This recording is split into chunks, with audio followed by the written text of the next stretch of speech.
A huge offseason weekend for the Chicago Cubs. Player options, team options, gold gloves. We cover it all on this exciting Monday episode next. Hit the music. You are Locked On Cubs, your daily Chicago Cubs podcast, part of the Locked On Podcast Network, your team every day.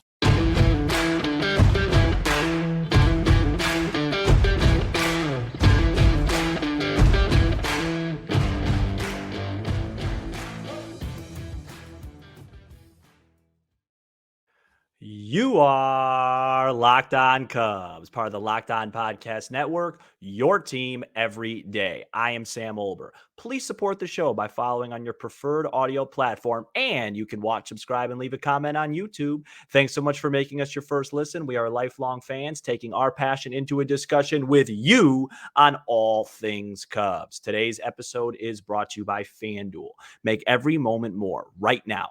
New customers get $150 in bonus bets with any winning $5 moneyline bet. That's $150 if your team wins. Visit FanDuel.com/locked on to get started.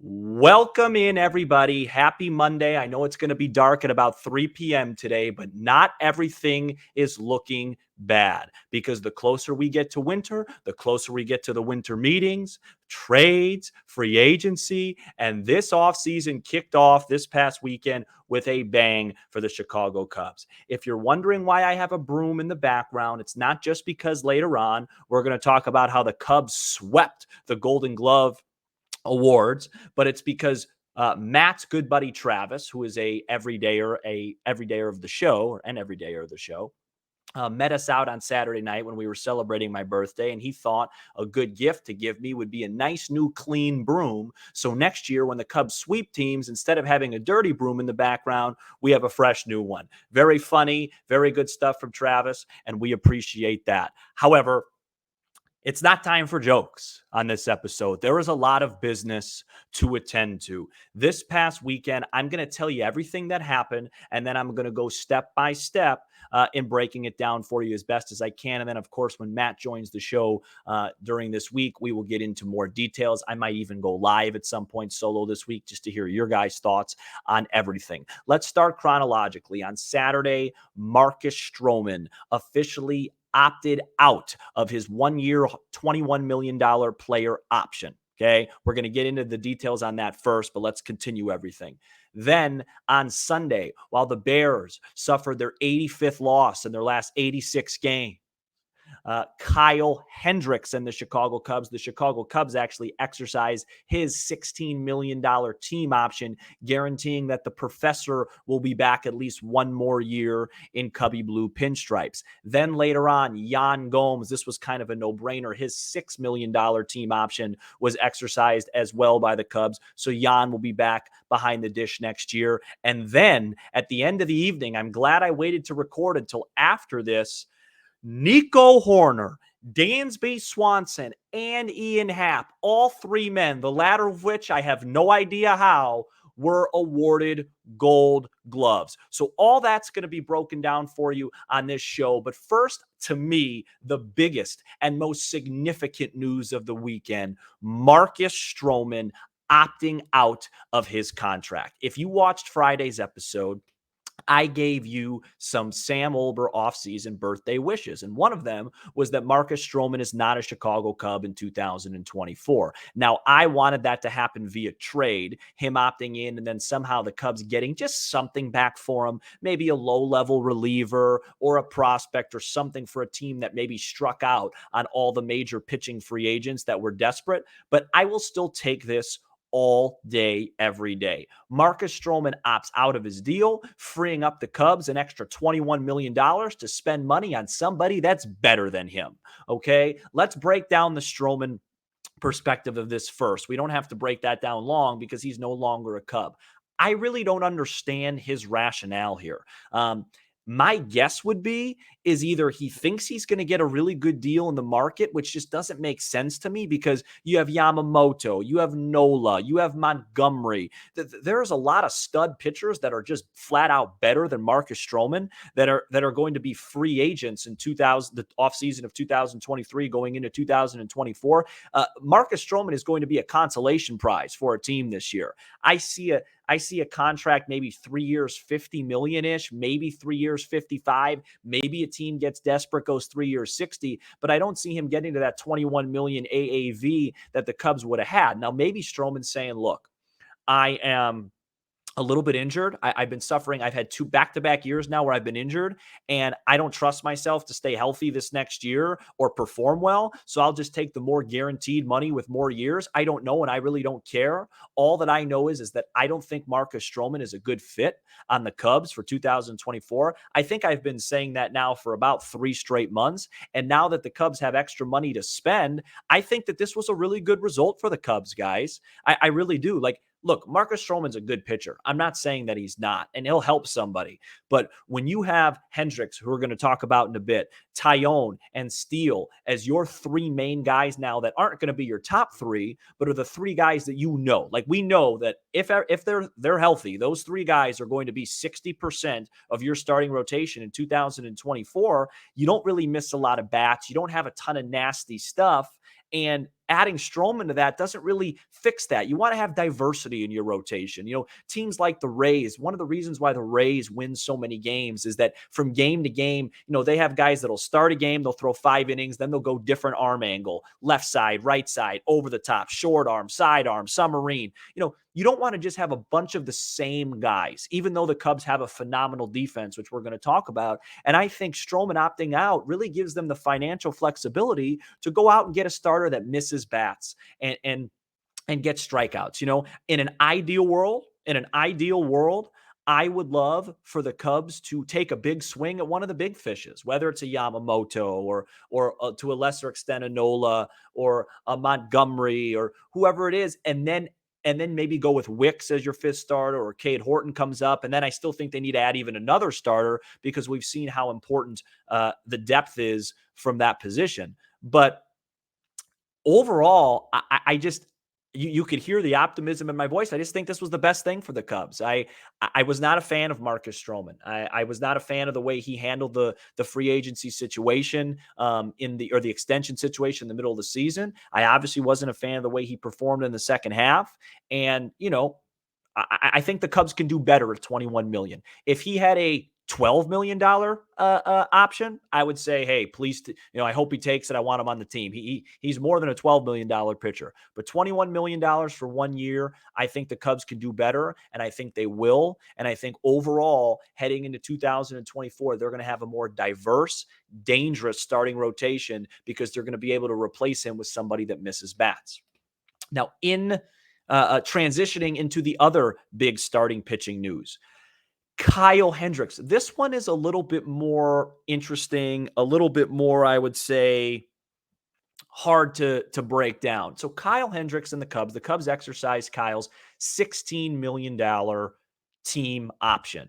Now, a lot of people, including myself, thought that when they did that, they would also announce a second-year extension for a much lower AAV. So, by the way, when I say AAV, I'm just talking about what he makes per year. So instead of 1 year, 16, you're talking about maybe 2 years, 21, 2 years, 22. So he's going to get that $16 million up front, and then he's going to take less in the second year, and it's kind of going to be a nice compromise, and everybody works together. Now, that extension has not been announced yet. I do think that they're going to get something done before opening day to add another year. But I do think it is worth mentioning that even if they don't get it done, Kyle Hendricks was really, really good in 2023, guys. And he was better than Marcus Stroman. And when you look at the numbers and you look at the peripherals, the 3.74 ERA was really solid. But it's the barrel rate, the lack of hard contact, the ground ball rate, all the analytics stuff that we kind of talked about when Mastroboni was on, that sometimes you have to just have a place for. He actually pitched a lot better than that. He's never going to wow you. He's always going to have some iffy starts. I don't think he's ever going to be a guy that has the really, really low, leads the league in ERA again like he did in 2016. But at $16 million, if you get the 2023 version of Kyle Hendricks, you are getting your money's worth and then some. I don't think Kyle Hendricks is going to be a fifth starter type of pitcher if he pitches like that. Now, I will say I like it a lot better if they can add a second year at cheaper money. Like if they could turn that into 2 years, 22 million, we're off to a smashing start. I think 16 million for Kyle is we need him to be really good for that to make sense, right? If we are going to use $16 million in resources on him, it's not like he can be like when he came up in this situation, we were hoping like it was fool's gold what you got from Kyle Hendricks and starting at opening day. Matt and I even talked about it. Hey, listen, if he comes out and he can be a decent fifth starter for you, we'll take it. That kind of shifts when the team option is accepted at 16 million. It's not like, oh, well, if Kyle's good, great. If he's not, he's not. No, we need him to be good. We need him to be good. But if you could shrink that down in the second year of the deal and you go into, 2 years, 22 million, now that's like a Drew Smiley contract, basically, pretty much. That's more of a 4 or 5 type starter deal. But what does this mean for the Cubs? Well, first of all, there's a sentimental element to it, right? The last guy left on the 2016 team, he's brought back. He's still an asset. He's still a value. I think fans and the teammates, and I think the organization just overall is going to be very happy that he's back. And I know I'm one of those people. And I think you're getting an effective pitcher. And I think if you could extend them, you have financial flexibility. I mean, right now, when you look at it, you have 1 year, 16 million owed to Kyle. You lose the 21 million. You don't have to worry about it with Stroman. You have Happ on a pretty team-friendly deal, whether you like that or not. That's a different show for a different time. Obviously, Dansby's on the big deal. Hoerner's on a team-friendly deal. Suzuki, you're paying 20 plus for, but if he produces like he did the last 2 months, it's worth it. So I guess what I'm trying to say is financially, you're not surrounded by any albatrosses or any really bad contracts, right? They're either short term, like Dansby Swanson's not a bad contract. He's worth that and then some. And so you really have the financial capital and resources now within the organization to bring on a guy like Juan Soto and extend him, to re-sign a Cody Bellinger, to go out and get a massive name in the starting pitching market to improve your team. Like I really am bullish, and I'm starting to hear it in my voice, the optimism, and it's starting to scare me at what the Cubs can do this offseason and with their flexibility, because they were an 83 win team that we all know should have been about an 88 to 90 win team. We all know that. I'm not going to go there. I'm not going to give myself a headache on this Sunday night. We know they should have been better. And so if they could just kind of get the results they got last year and then add all this stuff to this team, I think that they have a chance to be the favorites in the NL Central heading into opening day, but I'm getting ahead of myself. There's so many things to report today. There also was, and I'm going to save this for Matt and I. This is a Matt and I episode, but a lot of GMs, Bleacher Nation reported today, said that don't even count out the Cubs when it comes to Shohei and Ohtani. But that's going to be its own episode, I think, in its own right. But there's a lot of good buzz. And look, I know there's cynicism out there. I'm a cynic in my own right sometimes when it comes to the Cubs.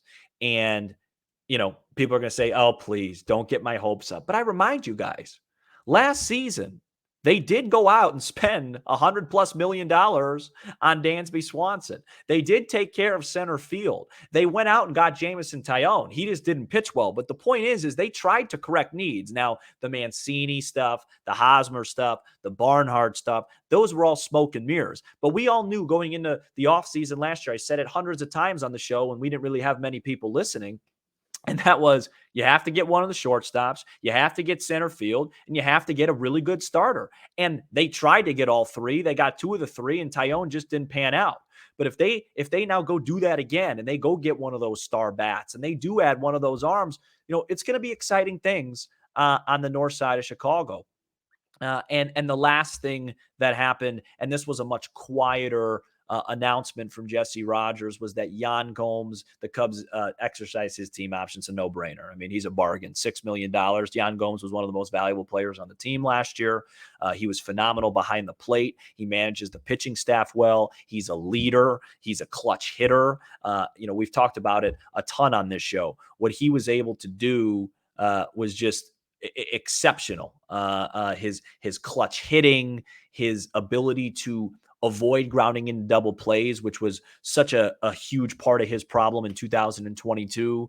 And to have him and have your leader back at $6 million, you're going to take that all day, every day. So overall, like if I were to just, for the sake of podcasting, you like to do games, you like to do fun stuff. If I were to give this the first Cubs offseason weekend a grade, I'd give it a solid A-, right? And the only reason I would give it a minus is I would give it a flat A if we could find a way to tag a second year on Kyle at a low price, just so I feel a little bit better about it. But in reality, that's kind of smoke and mirrorsy as well, because even if they do add another year, you're still paying him $16 million this year regardless. You're just trying to get that last year on a cheap price, right? If Kyle Hendricks ends up having a terrible season, even if you have him at $5 million in 2025, you're still going to be like, well, I want somebody that's going to produce. So at the end of the day, it's going to come down to producing. And I just believe in Kyle Hendricks.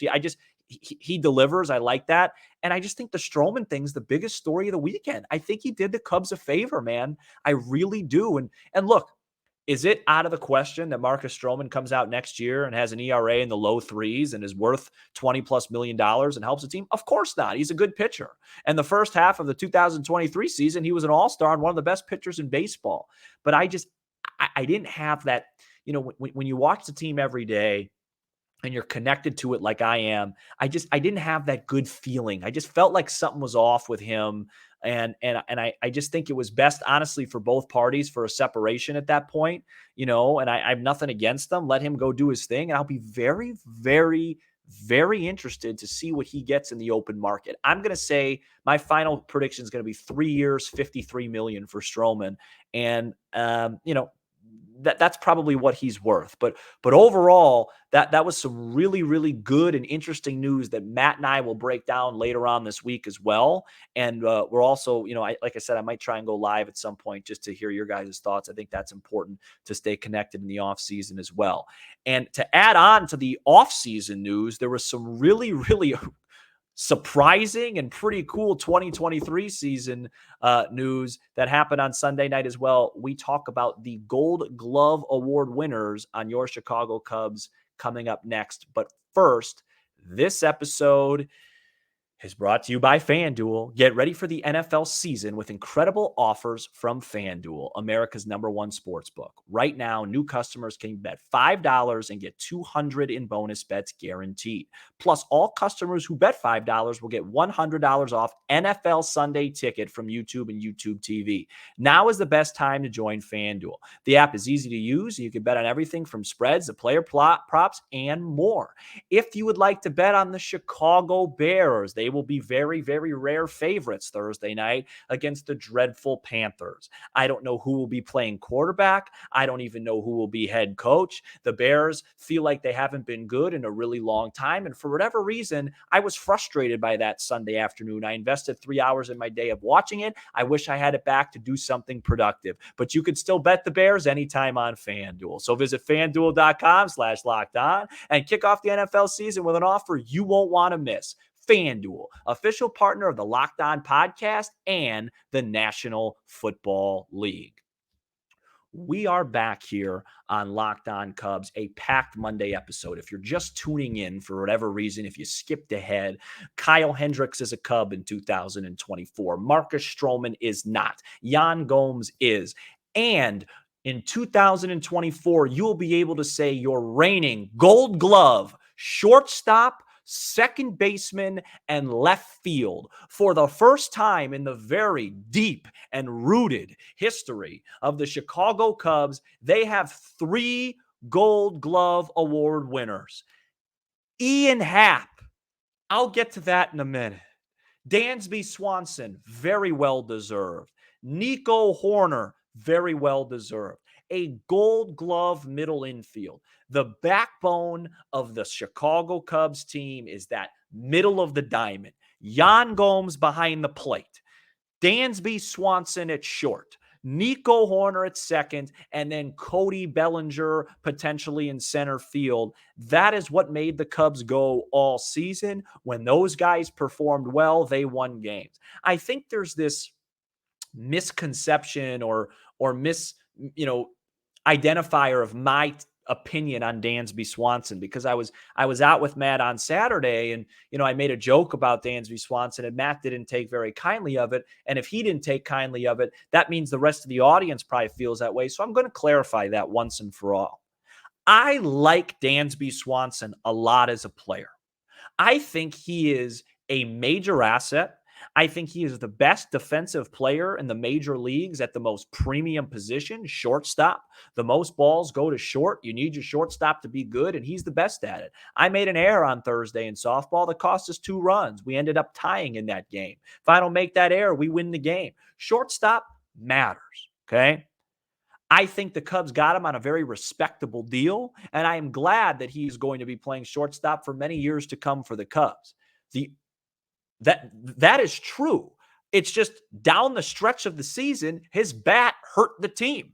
That two things can be true. And one of the most frustrating parts of having a daily podcast, and I love doing it, is that there's just built-in reaction day to day when you have to cover a game. And so when somebody's not performing, you have to call them out like that. And I do it in a passionate way and sometimes a comedic way. And so sometimes I get labeled of, oh, he doesn't like this guy, or, oh, he hates this guy. I just want to win.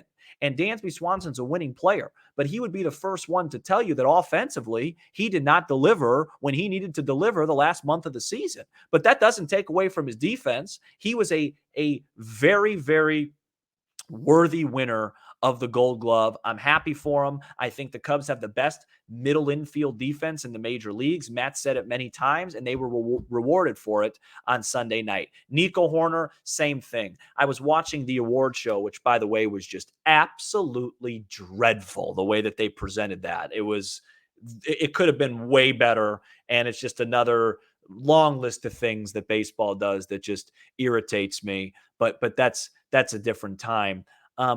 But somebody on the show, I don't remember who it was saying Nico Hoerner won, the Gold Glove. And he's like, yeah, he's just a shortstop playing second base, right? If Dansby Swanson wasn't a Chicago Cub, Nico Hoerner would be playing shortstop. And you have a luxury where you have a shortstop playing second base at the level that Nico Hoerner played it. I love those guys, man. I've said this many times off the air to friends and family about when we're talking about the Cubs. Give me those two. Give me Hoerner, give me Swanson, for better or for worse. If those are my up the middle guys, I'm going to battle with that every day. As for Ian Happ, look, again, nothing against Ian Happ. One of the reasons I get on Ian Happ a lot is because I just think he's a very talented baseball player, and I think there's more in there than that he has shown, and I get frustrated with it.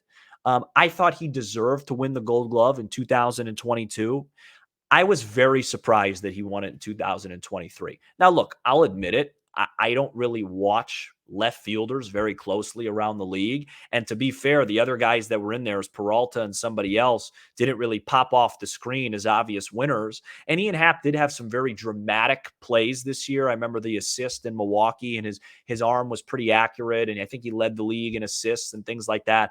But it just, and comment below if you think I'm wrong, but it just felt like eye test wise, he wasn't that great. I remember like at least a half a dozen balls this year he slid for where he misjudged and things like that. But listen, the people voting on this are much smarter than me. Ian Happ's a Chicago Cub. I root for Ian Happ. I am happy for Ian Happ. Congrats to him. I mean, at the end of the day, these Gold Gloves don't really matter that much. What matters is winning games. And the fact that the Cubs had 3 Gold Glove Award winners on defense, and 2 of them at very premium positions, short and second base, that they had a star-level player like Cody Bellinger and a Silver Slugger nominee with Swanson, Bellinger, and Suzuki and all these things, and you looked up and they won 83 games, it still irks me a little bit. You guys know that, because they had some awesome things that happened to them this past season. And I knew that they were going to get some love in these offseason awards because the Cubs did a lot of great things in 2023.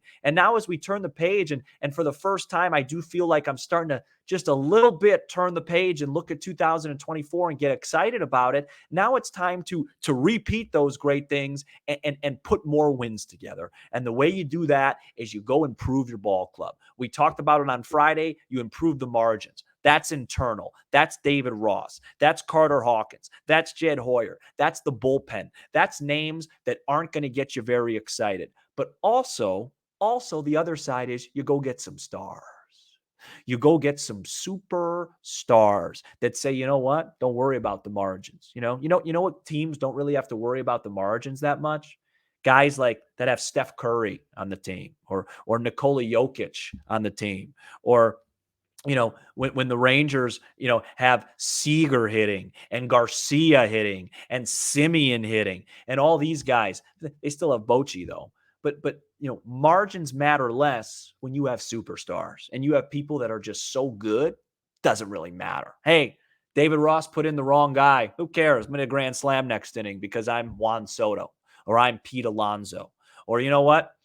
Hey, Skip, you don't have to worry about making any decisions today. You could sit on your hands. We got Yamamoto pitching, and then the next day we got Steele. So you're not going to really have to worry about anything until the 8th or 9th inning. So you just stay away and let the roster do its job. Well, if Jed Hoyer wants to keep David Ross, which he does, and Tom Ricketts wants to do that, then that might be the solution, right? The margins aren't going to matter as much if you go get stars and you go get great players. And so, hopefully the Cubs can combine both of those things and get better in close games and also not have to play a ton because they have a really good team. So a lot of exciting stuff. I'd love to hear your guys' thoughts in the comments about bringing back Hendricks. I think that's kind of going to be mixed at that $16 million clip. Very interested to hear your thoughts about Stroman. I tweeted about it over the weekend and had a lot of comments, and I think most people were with me that they were on board with that. I think everybody feels the same about Yan Gomes. I mean, it would have taken a catastrophic thing to happen for the Cubs not to bring Yan Gomes back. And then, Gold Gloves are always good. Rewards for playing well is always good. So, a positive weekend overall, I think, for the Cubs. I think all of us, I think the fan base, I think Matt, myself, I think this offseason is going to be a fun one. I really do. I was telling Matt Saturday night, I have high hopes for this offseason. And usually when I have high hopes, I get myself, psyched up. And then, sometimes I get disappointed by this team. But I think they might deliver this offseason. I really do. I think we're gonna have some fun live shows with some big trades. And like I said, I think one of them's coming this month. And I'm excited. So I hope you guys are as well. The rest of the week is going to be fun. I think Matt and I are going to break down maybe these transactions a little bit more in detail. We might talk a little bit of Shohei Ohtani because there was a link there. And fun stuff. It's fun to be happy talking about this baseball team again without joking around. So I hope everybody has a great Monday. Hope you're productive. Hope you're feeling good. And we will be back Tuesday with Matt Cozy and myself. So shout out to the everydayers who are with us all 5 episodes throughout the week. And you can become an everydayer by checking us out each and every weekday. Be sure to hit that subscribe button for Locked On Cubs on YouTube and smash the like button for the algorithm. We're also on Apple, Spotify, and wherever you get your podcasts and streaming on SiriusXM. I'm Sam Olber, and this is Locked On Cubs.